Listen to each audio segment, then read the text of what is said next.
Hi, I'm Joe Roth. At New Jersey Sharing Network, we're committed to saving and enhancing people's lives through organ and tissue donation and informing people about our life-saving mission. That's why we're proud to support programming produced by the Caucus Educational Corporation and their partners in public television. This special edition of One-on-One with Steve Adubato is brought to you from the Tisch WNET studios at Lincoln Center.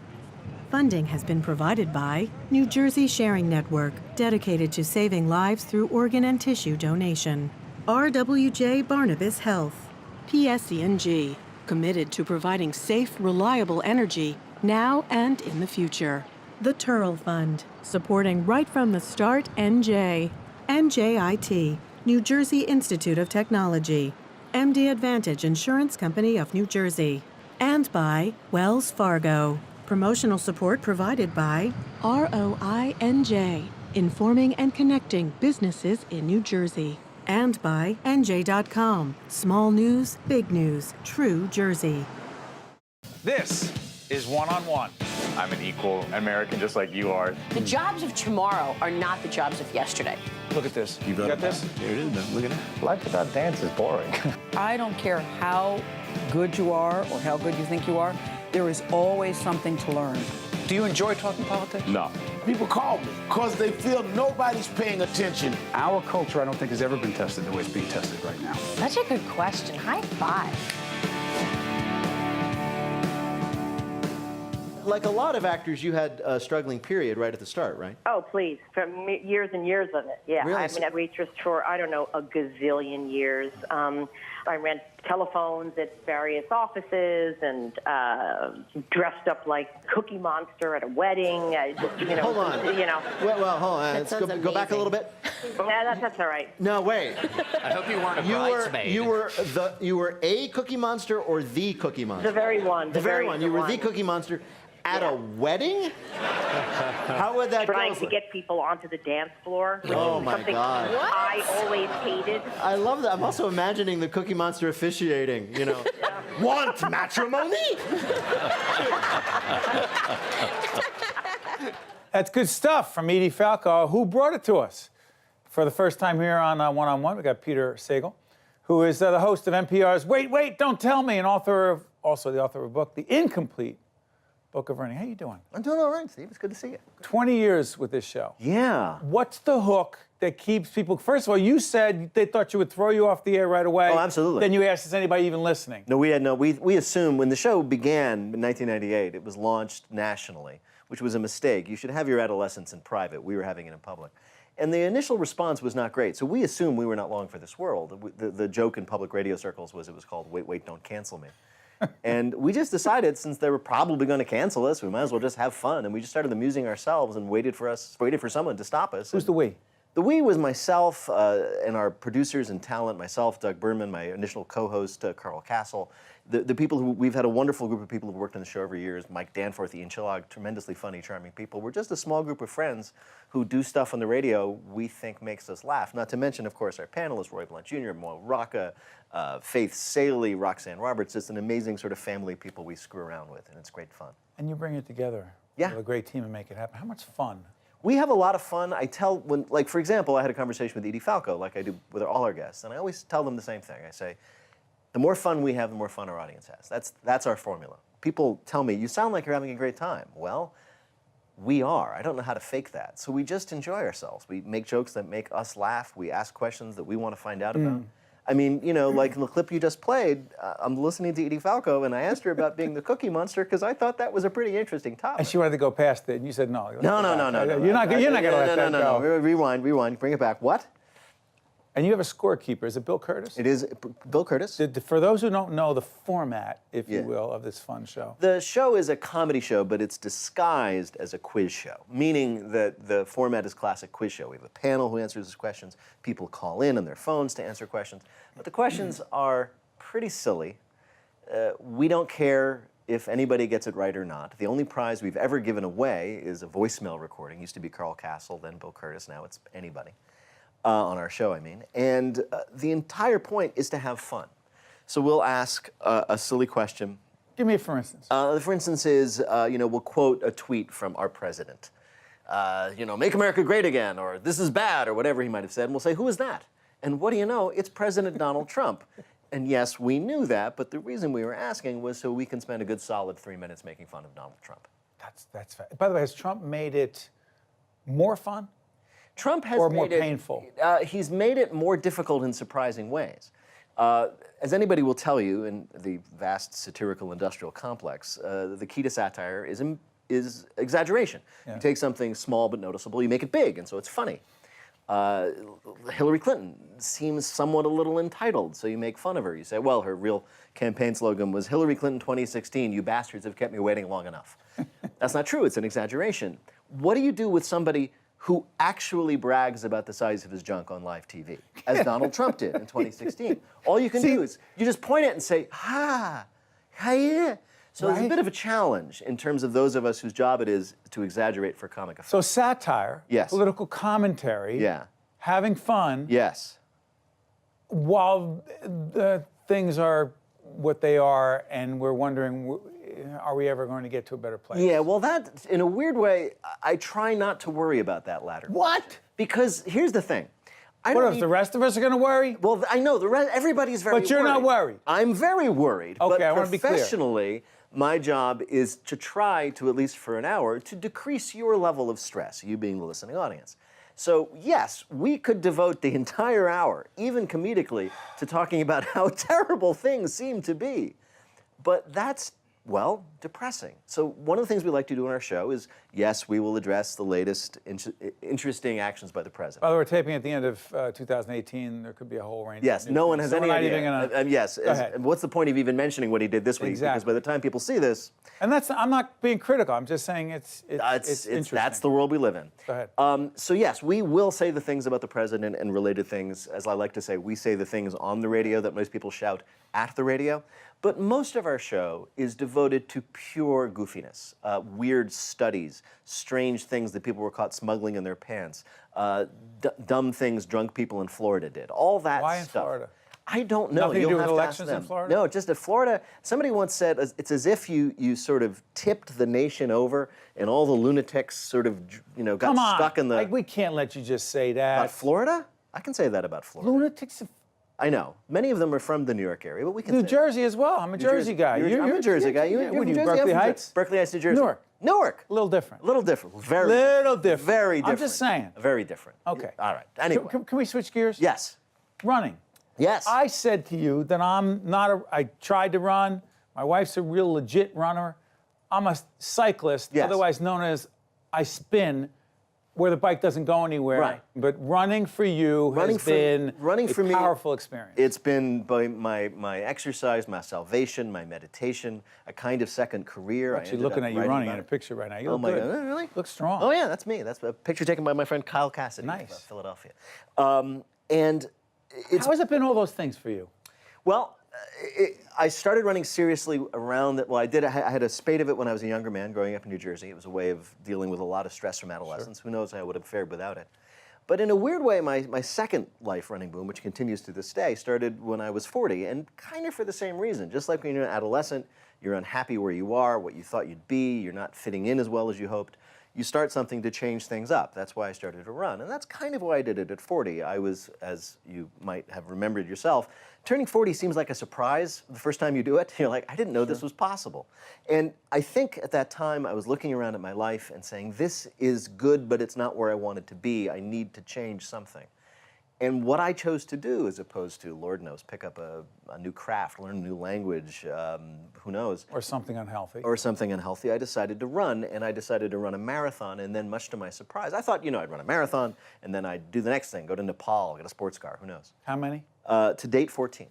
The last being the New York Marathon last year, where I guided a blind runner with Achilles International, which was a great honor to do. And you did Boston that year. I did Boston, let me think. I've done Boston 5 times, but most significantly for the book anyway, and the story I ended up telling, was I ran it in 2013 with another blind runner, the first time I guided a blind runner, a guy named William Greer, and we, long story, made very short, we crossed the finish line just 4 minutes before the bombs went off, which was interesting and not something that I ever expected. And so the book that I ended up writing about my running career, what running has done for me, what running I think can do for anybody, is basically a year, more or less, in my life from that explosion to the following year's race, which I went back and ran again with another blind runner. Is there a section of the book where you talk about running in your underwear? Yes. What's up with that? Well, it was somebody's good idea. One of the things that I tried to do in my running career, and talk about a little bit in the book, is the running exists in 100 different varieties. There's ultra running and community runs and obstacle courses. And one day I ended up in my underwear on a February day in St. Louis running a charity run called Cupid Undies Run. It was the silliest damn thing I've ever done. And in a weird way, kind of the best, because what it was, of course, it wasn't serious, it wasn't for competitors, it wasn't for middle-aged athletic warriors, it was for raising money for a children's illness, or not for the illness, but efforts to fight the illness. Sure. The illness is doing fine. And it ended up, as silly and goofy as it was, one of the best sort of miles I've ever run, because that was the first time that I ended up running for something other than myself. Running is, of course, a pretty solipsistic activity. You help people who are yeah, blind, in this particular case, and then that's when it started. Oh, okay, and from then, the next race I ran, actually quite literally, was the Boston Marathon as a guide for a blind runner. So that's basically, and every marathon I've run since then has been as a guide. First of all, congratulations on 20 years. I know, isn't it doing crazy? A great show. Wait, yeah. Our executive producer, Jen Eichlin, she recommends certain people, but she was like, hey, this is a great get. Yes. That is a great show. I'm and very we need prestigious. to celebrate the 20 years. If you have me in your show, it means you've made it. Exactly. Congratulations. See? Thank Congratulations you. on It's only having me. taken almost 30 years. I know. On my end. Peter Sagal is the host of NPR's Wait, Wait, Don't Tell Me, and also the author of The Incomplete Book of Running. Congratulations. Thank you. Wish you all the best. Thank you. Stay right there. We'll be right back right after this, I think. Thank you. To watch more One-on-One with Steve Adubato, find us online and follow us on social media. Noah Rauch is Senior Vice President of Education and Public Programs, National September 11th Memorial and Museum. Good to see you, Noah. Thanks for having me. For those who have not been there, describe this extraordinary place. It's incredibly powerful, and it's a place where you can't quite capture the scale in words. I've worked on the project for a little over 8 years, and sort of in the time that I was working on it before it was open to the public, my friends and people coming up saying, "What's taking so long?" And it's hard to sort of capture what's down there. It's located at the World Trade Center, at the foundations of the Twin Towers, where they were anchored into bedrock. So the memorial stands at street level, and it serves as a roof to the museum, which is 70 feet below the memorial. And it tells the history of what happened, and also memorializes the almost 3,000 victims of the attacks. As we enter 2019, this program will be seen in 19. Do you think it's harder to get people engaged and understand the significance of that day and everything that it has meant to so many? It's something that we think about all the time, certainly within education programs. 17 years later now, it's hard to understand the world we're living in today without understanding what happened on that day. And we found that we needed to ground people in what happened that day to understand the ongoing legacy. And you mentioned the ongoing health effects of those who came to work in the rescue and recovery efforts. You've had over 2,000 people die from being exposed to the air down there as they were volunteering their time and helping rescue and recover those who were caught up in the collapse. And so that's an ongoing story and something that we're very much involved with and want to bring to the forefront. How do you do it, Noah? Give a couple examples of how you do that. How do you Well, bring it? as one example, there's been evolution of Memorial this spring with a new what's called Memorial Glade, which will honor those. Memorial Glade. Glade, which will be a new section on the memorial, which will honor those who came, many of which who gave their lives to those rescue and recovery efforts. We're looking at renderings of what it's going to be like. That's right. So it's designed also by Michael Arad, who was the architect of the memorial. And because this is so much part of the story and an ongoing legacy, which we weren't, as aware of when the memorial first opened, it was a logical extension of the memorial. How did you get involved? I've been working in museums for quite a while. I was living out in California, and it's rare in the museum world to be able to be somewhere from the beginning, and especially working on such a meaningful project. As I sort of said before, it's hard to understand the world we're living in today without understanding what happened on that Tuesday morning. And so being able to help others understand it and help especially those who weren't alive anymore understand it, I found incredibly meaningful. So I tell you, we have 3 younger children of 16, 14, and a little girl who's 8. None of them were alive. Yeah. An 8-year-old child comes there, little boy, little girl. How do they experience it? is it possible for them to experience it without creating whatever it is people are afraid we're going to create? You know, there's a series of, the museum, when you walk into the museum, you're not faced with the most graphic material. The stories that are told in the museum are entry points into the different stories that happen that day. And so within our education programs, and we have a variety of them, whether they're for schools, whether they're for families who are coming to visit the museum, that offer artifacts and primarily art-based entry points to understand some of those things. Excuse me, you keep art-based entry points. I'm Art-based sorry, entry points. I don't know what that means. Yeah, so we have many pieces of art, things that were created in the aftermath of the attacks. We have exhibitions up in our education center around dogs and 9/11. We have stories around a member of the Maasai who donated a cow, and his village ended up donating 14 cows to the people of America. That was what they could give in that moment. And these stories over and over again of people doing whatever they could to help in the aftermath, whether they're a member of the Maasai, whether they're an iron worker, an asbestos worker, whether they were sort of in the towers themselves. And so using those stories of how people responded to the unfathomable, oftentimes, of those entry points that brings children in.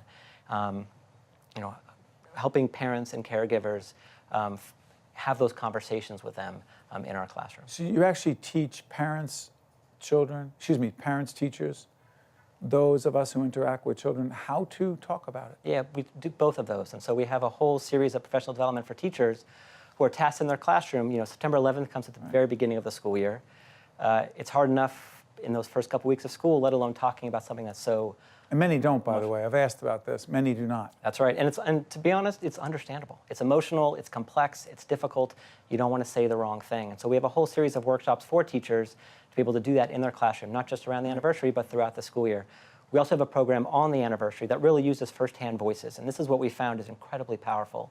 Because the attacks are 17 years ago, students, just like your children, they don't have a lived memory. And so they need something to hold on to. You can't wrap your head around 3,000 victims. You can sort of connect with the individual. And so that's what we do. And so every year on the anniversary, we have programs that are interactive with students around the country. We had almost 200,000 take part this past year where they're able to engage with that story. There was one really powerful, where did I see it? Help me on this. No, it was at the comeback season exhibit. Who put this on the air? What network put it on the air? There was ESPN. ESPN did. There was a conference. I'm sorry, pick it up. No, that's right. So we had a program with ESPN that highlighted this exhibition, which looked at sports, which is a site of ritual for Americans. That's right. And in the aftermath of 9/11, it became a space where people can come together again and appreciate life together in a way. The Yankees were a part of it. They were in the World Series, and a very That's right. famous World Series against the Diamondbacks, where President Bush threw out that famous first pitch at Yankee Stadium. That strike. Perfect pitch. And so it is something that people remember sort of coming together in a way that they weren't really able to at that point in the couple months preceding. I want to thank you and thank all of your colleagues for what you're doing at the National September 11th Memorial and Museum. Noah Rauch, thank you so much. Thank you so much for having me. To watch more One-on-One with Steve Adubato, find us online and follow us on social media. We're pleased to welcome Lauren Leader, who is an activist and the author of a book called Crossing the Thinnest Line. Good to see you, Lauren. Thanks for having me. What's the premise of this book? The premise of the book is that we need a better, more meaningful conversation about diversity in America.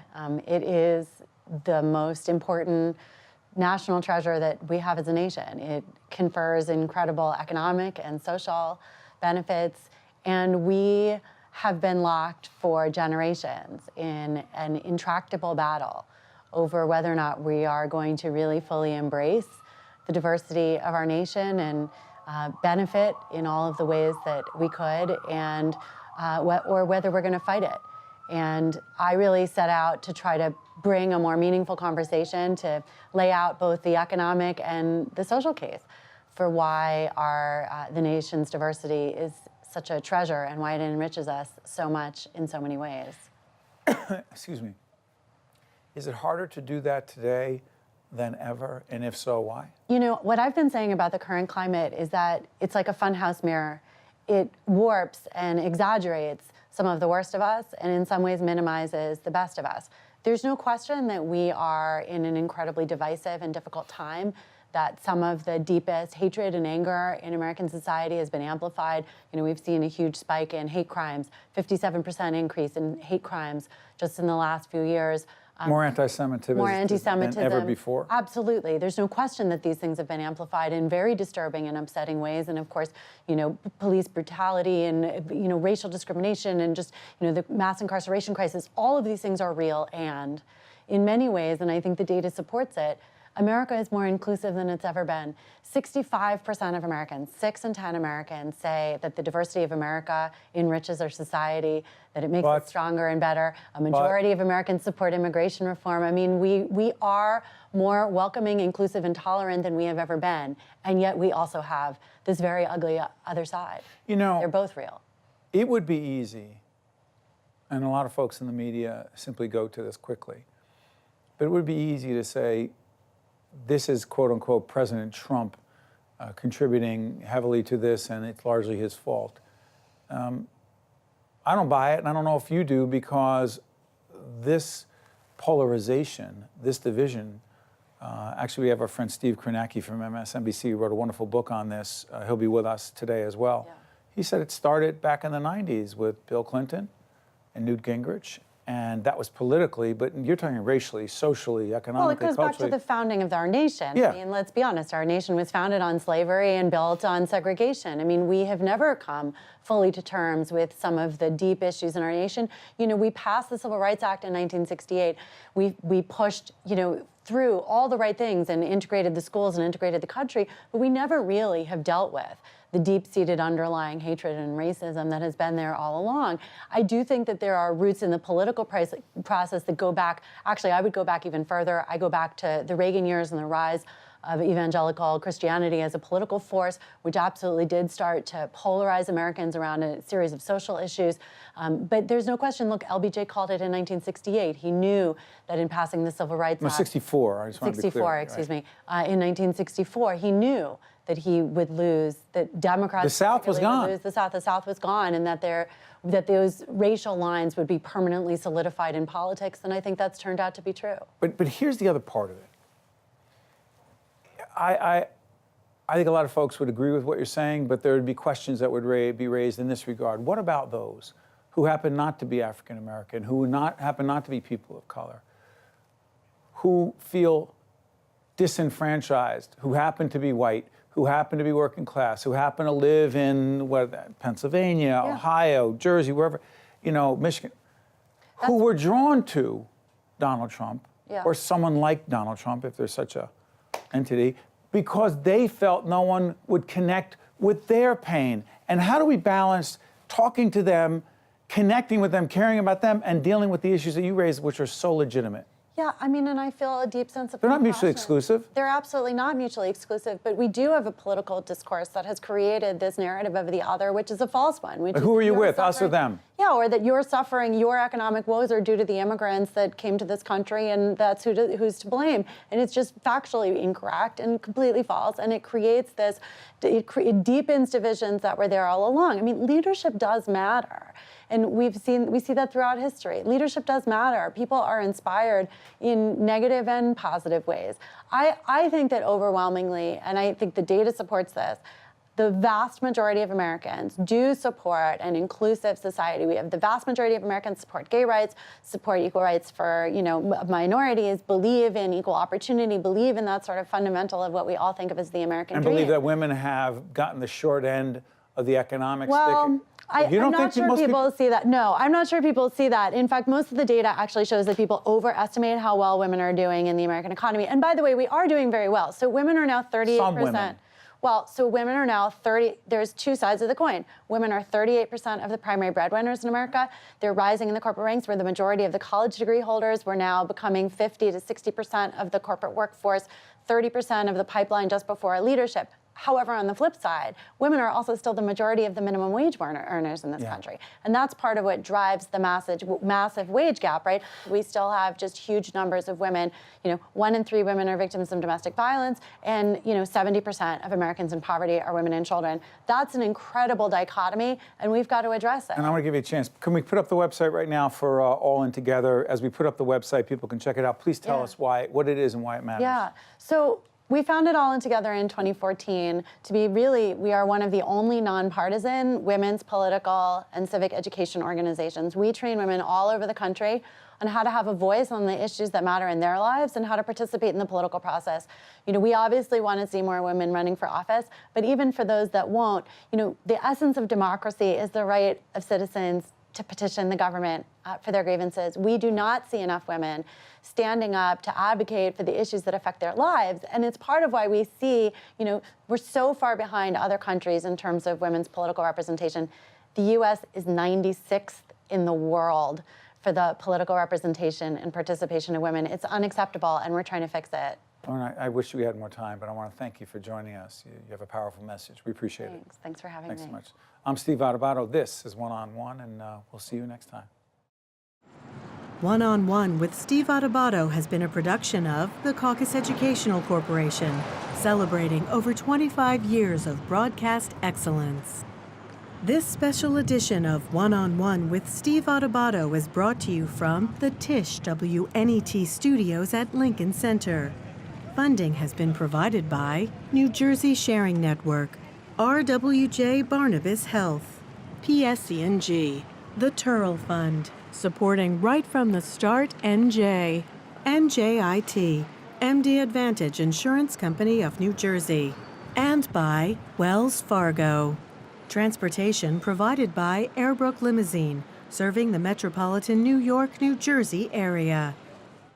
I could feel my lungs fill with oxygen, and I got my life back. The Sharing Network means to me hope, life, and everything. The Sharing Network was a lifeline to me when I really needed it. We are an organ procurement organization. The core purpose of the New Jersey Sharing Network is to save and enhance lives. To honor those who gave. Pay tribute to those who received. Offer hope to those who continue to wait. And remember the lives lost while waiting. For the gift of life.